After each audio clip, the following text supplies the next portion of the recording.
Hi, welcome this week's Dragonblade Authors Unplugged. I'm so excited. We have newly minted USA Today best-selling author Elizabeth Ellen Carter with us today. She was nice enough to take time to talk on what is a holiday weekend or a holiday week for us here in the States, especially Friday.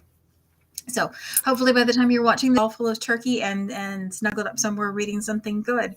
Elizabeth, thank you so much for joining us today. Thank you very much for having me, and happy Thanksgiving, everyone. It's such a lovely tradition that we don't share in Australia. So it's lovely to see everybody's pictures of the massive festive board and the sentiment behind being thankful and gathering with family. So that's wonderful. No turkey-induced naps. And you're in Australia, is that right? That's right. We save our postprandial naps to after Christmas lunch.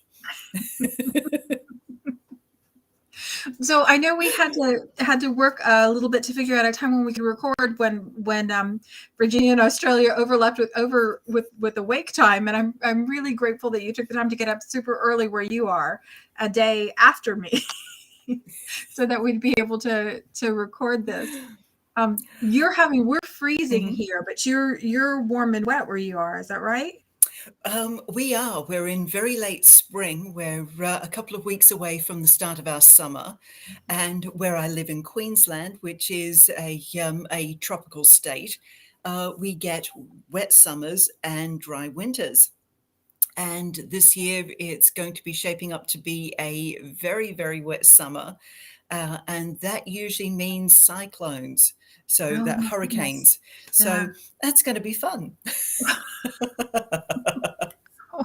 Well, let's hope maybe not for that part, but the warm sounds nice. Today it's the first time that it's actually starting to feel like late fall here. Um, I'm on the east coast of the states, and it's the first time that it's gotten cold enough that it's felt like it was actually going to be fall and winter. So we had a really long Yeah. summer this year.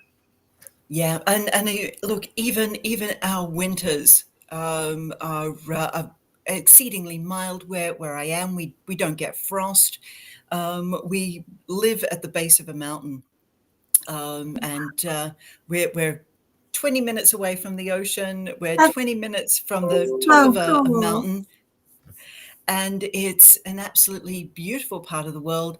And sometimes, very, very occasionally, when all the stars are aligned, there might be a little bit of very light snow that lasts about 20 minutes on top of Mount Tamborine. But and look, and if that happens, we virtually declare a snow day, Well, they do because that it's here in the south just too. it's just so novel here. Well, if there's just no, you should have a chance to go out and play in it at least at last. You said that there are people that are surfing near you. Is that right? Yes, yeah. The city I live in, the Gold Coast, is very much a tourist city. We've got absolutely amazing beaches. We've got about 45 kilometers of coastline that covers Oh, wow. sort of straits through to bays, and headlands as well. A quite a great number of world surfing champions live in the area, Oh my and goodness. in summer we get daylight. The sun comes up very early as 4:30 in the morning, and the surfers like to go out. They'll have a full surf under great conditions, and then they get to go to work. What we don't have, being so close to the equator, is a twilight. What tends to happen is the closer you are to the equator, the more sunrise and sunset doesn't shift. So further away from the equator you are, Mhm. that's where you get the very short days in winter and the very Mhm. long days in summer. So there's a battle that we have nationwide, because Australia is as big as the continental United States in size. We've only got 7 states, and it covers such a wide um, uh, range of temperatures and locations that our state has stubbornly refused to have daylight savings, apart from a vocal minority who say, it's too hot. We want daylight savings. To which I say, get up early in the morning. It'll be good for you.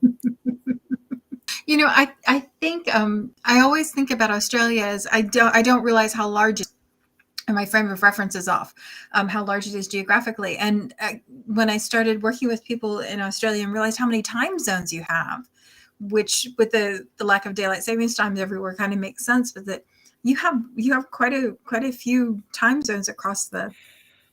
Well, just like the United States, Mhm. we have three time zones. So the East Coast, um, Queensland, New South Wales, um, Victoria and Tasmania, all on one time zone. You've got the Northern Territory in South Australia in the centre of the state, and Western Australia gets a third of the continent all for itself. So um, but that changes a little bit in daylight savings. So Queensland sticks with the Australian Eastern Standard Time, New South Wales, Victoria, Tasmania, Australian Eastern Daylight Savings Time. Um, South Australia shifts. I don't think the Northern Territory does, and WA shifts. So, so we end up with 4 different time zones in the summer. That's something to keep track of. I'm going to blame the my lack of knowledge of geography on me and not on any geography teacher I've had, because I'm sure that it was the information was presented to me and it just didn't stick, because in my head I had no idea how large a I mean, it's its own continent, which is kind of an exceptionally cool thing, but the scale was something I didn't realize. So you had two books come out recently, two Dragonblade books come out recently. The holiday anthology, the one that hit the USA Today bestseller Yes, list at Halloween, and then also you were in one of the Christmas anthologies too. Is that true? I was in Upon a Midnight Dreary and Star of Wonder, and both have done exceptionally well. I'm absolutely thrilled to be a USA Today best-selling author. Exciting. I had so much fun with my ghost story. When Catherine suggested that late last year, um, I was already in the ghostly mode. My husband's from the UK, so there's a number of English traditions that Mm-hmm. we tend to follow here. And one of them is a ghost story for Christmas. And in the 1970s, there was a television series um, based on the works of M.R. James, who lived in late Victorian England, early Edwardian England. He was a history professor at Oxford, and he wrote ghost stories, and they are the most wonderful, atmospheric Oh wow. pieces. And not only had I been rewatching the adaptation, there are readings with a British actor by the name of Michael Hordern, who actually Oh. appeared in one of the episodes, and I was just mesmerized by it. So when Catherine suggested that, it sort of, yes, I know exactly the atmosphere I'm going to go for, and I have to apologize. I don't know if you can hear that or not, to lock the dogs out. We started talking, and they're talking like Wookiees now. I think that's cute. Not the all the time. This is the Hello. first time they've talked like Wookiees. Well, I definitely heard one of them say hello, so hello back. Well, they can't quite get the whole way up to the tape. They're thumping and making a terrible amount of noise. So, well, ghost stories are exciting whenever they happen. I am very tentative about wanting to be scared. It's like I'm always one of these. watching through I my fingers instead of that.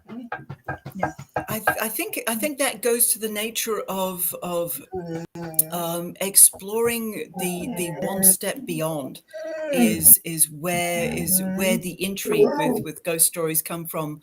We want to know that there's something beyond this mortal veil, and also it just brings us out of our comfort zone just a little bit to even contemplate that there's ghosts, spooks, and specters. Yeah, I think that's true, and the idea of there just being something a little bit bigger than we are, a little bit different than we are, it's tantalizing and part of the reason I think to escape. So you were part of Christmas anthology too, Star of Wonder or Star of Light? Star of Wonder. So the first book, I was delighted to see the both anthologies do really well. Um, I tied my story, A Sweet Tale of Blessings, into a Gaelic Christmas carol, and of course the theme, obviously because of the names of the anthologies, were all centered one way or another on Christmas songs or Christmas carols. So I did something a little different for me. I set mine in Scotland, and I used a secondary character from the first book of an upcoming series as the hero for this particular story. Uh, it was really interesting. I found the carol and wrote before I did any research into the authorship of the carol, and it turns out there's an Australian connection there as well. Oh, Um, that's the thing. and it is the song called the Christ Child's Lullaby, and absolutely haunting music. And forgive me, I've forgotten the name of the author, but he was a Scottish priest, and he witnessed the clearings which happened in Scotland, where a lot of essentially people that they were still living in peasant serfdom conditions in early 19th century Scotland, were dispossessed of the small land that they had. And he encouraged the Scots to actually leave and emigrate. And some went to the United States, some to Canada, some to Australia, which is where he ended up. And he ended up in the state of Victoria, in a town called Ballarat, where he continued his pastoral work, and that fed in really well with my story, because at the heart of it, I do address the clearances. Mhm. And in this particular story, the heroine is taking care of her very young nephew. Her sister has died in childbirth. The father of the child, who was the laird's son, had died in a horse riding accident, not knowing that his intended was pregnant. Oh, Unhappy about the situation is a cousin who stands to lose his line in the inheritance there's an air. should there be an heir. Mhm. So our heroine goes on the run with the child. And I also wanted to bring that into the Christmas story as well. So making reference to the slaughter of the innocents by Herod, um, which is part of the Christmas story that doesn't get We told, kind of because lopped that it's part off. yeah, that tends to be ignored a little bit. And with that, the flight of the Holy Family into Mhm. Egypt. So What a lovely parallel. tying that into the motif, and then looking at the relationship of two people who aren't immediately connected, or only indirectly connected to the child, his aunt, and this stranger, our hero Roddy, who comes to their aid, and the way they become a family together. So that's the heart of a Small Tale of Blessings. Oh, there are lovely parallels there. That's great. That's I think there are readers that are enjoying going through the anthologies bit by bit, and it's lovely to see stories that parallel the things that we're thinking about this time of year anyway. So Mm. it's wonderful. So Yep. your series comes out the beginning of next year. Yes, it is. The stories themselves are connected by the names of the heroines. So the series is called London Gems. The Oh, I heroine love of that. the first story, Deceiving the Duke. Her name is Ruby. The heroine in the second title, A Curio for the Count. Her name is Jade. A very unusual name, but she's got a very interesting backstory there. And the heroine of the third book is Amber. But as I'm currently writing the second book at the moment, and knowing the plot of the third book, Mhm.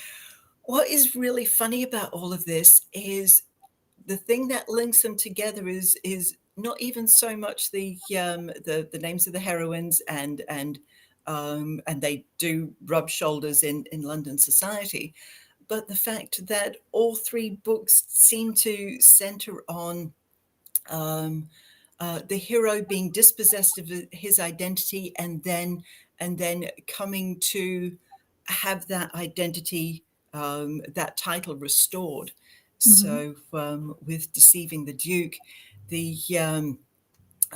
the hero is he was considered by his father to be slow, when in effect he had short-sightedness, which wasn't Mhm. diagnosed until he was about 10, and a teaching master took an interest in him, but by that stage his father had written him off as dull-witted. So his father was very, very cruel, and telling him at one point, no, you're not my real son, sending him to work.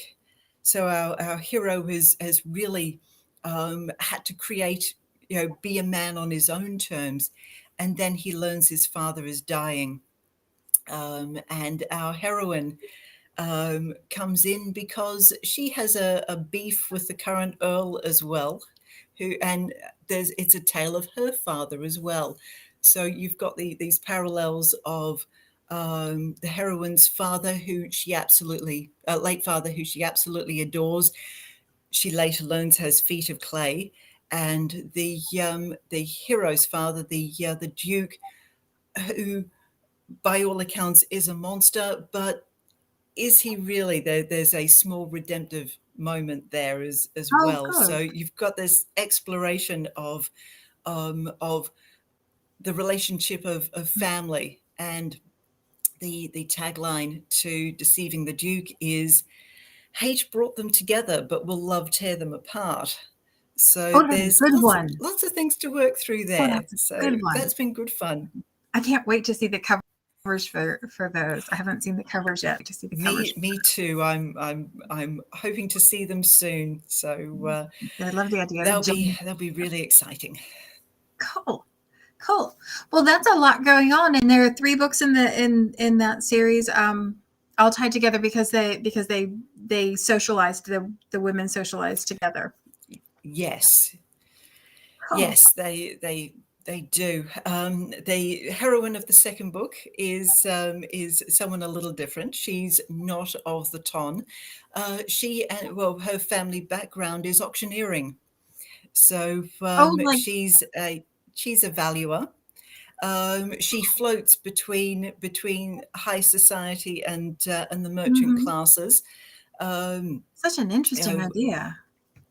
and she's commissioned to find a clock for a client who wishes to remain mysterious, and it turns out the hero wants the clock as well, for a family connection which goes back to his background, being a French emigre who, when he was 3 years old, with his mother, fled from France to England.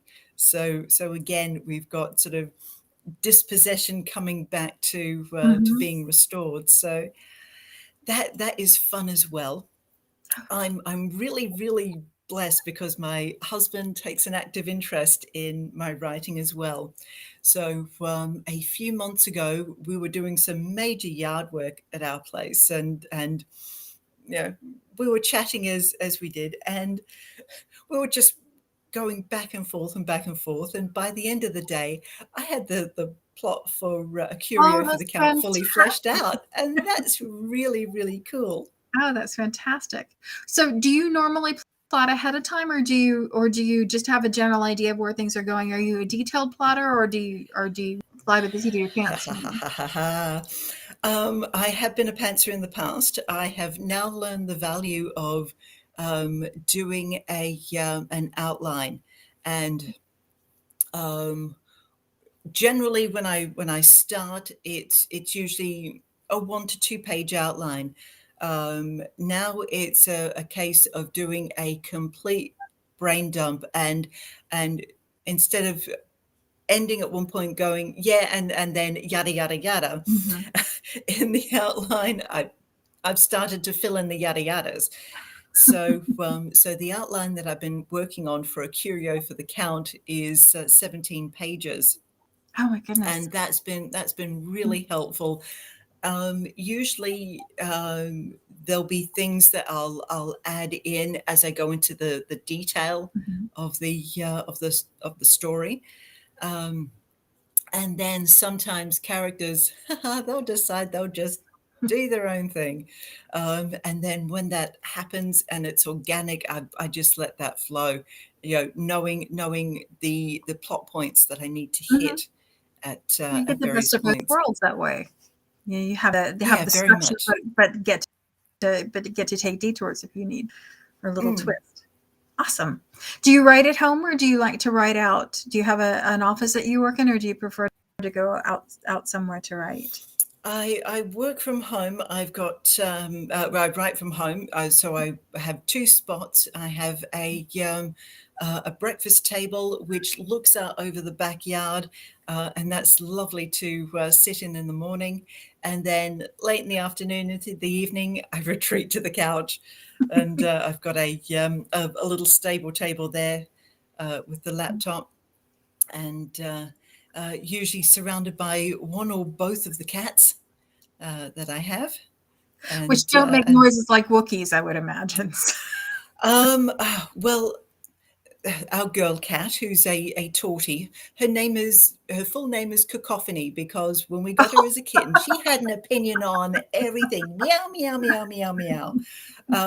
She and her brother, who's a black tabby, they've got a bit of Oriental cat in them, so Mhm. they do talk, and they have opinions. Those cats.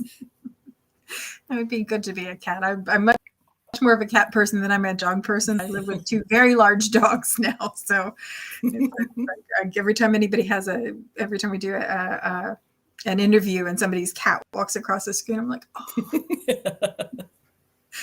I think you get used to which one you like the most. But well, I really appreciate you taking the time to talk to us today. I'm anxious to see the covers for the new series, because I imagine they're going to be quite lovely.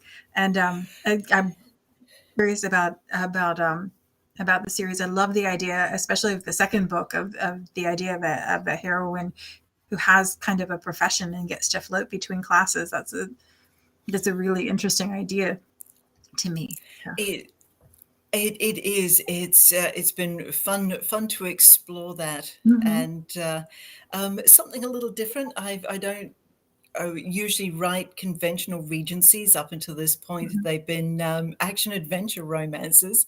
So the fact that in the first book nobody is murdered, in the second book, I have to confess, yes, somebody, minor character, Oh, we don't care about him, does get murdered.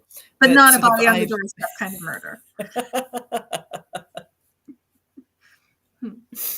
Well, I'm very much in, looking forward to it, and I'm so grateful that you took the time to talk to us today. I really appreciate it. I I have a little bit of envy from where you are.